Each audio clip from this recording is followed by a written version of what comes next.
হামাসের রাজনৈতিক শাখার প্রধান ইসমাইল হানিয়া হত্যাকাণ্ডে পেরিয়েছে প্রায় 15 দিন। এখনো থমথমে মধ্যপ্রাচ্যের পরিস্থিতি। শুরু থেকেই এ হত্যাকাণ্ডে ইসরায়েলকে দায়ী করে আসছে ইরান। এরপর ইসরায়েলি ভূখণ্ডে হামলার হুমকি দেয় দেশটি। বিশেষজ্ঞদের ধারণা, এ অবস্থায় যেকোনো সময় বাঁধতে পারে আরও একটি সংঘাত। সংকটময় এ পরিস্থিতিতে মিত্র তেল আবিবের ভূখণ্ডে হামলা না চালাতে তেহরানকে আহ্বান জানায় পশ্চিমারা। ইসরায়েলকে বাঁচাতে একটি বিবৃতি দিয়ে ইরানকে সতর্ক করে যুক্তরাষ্ট্র, ফ্রান্স, জার্মানি, ইতালি ও যুক্তরাজ্য।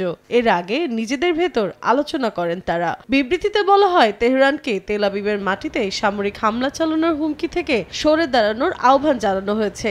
এ ধরনের হামলা আঞ্চলিক নিরাপত্তার জন্য কতটা গুরুতর পরিণতি বয়ে নিয়ে আসতে পারে তা নিয়ে আলোচনা হয়েছে বলেও জানায় দেশগুলো।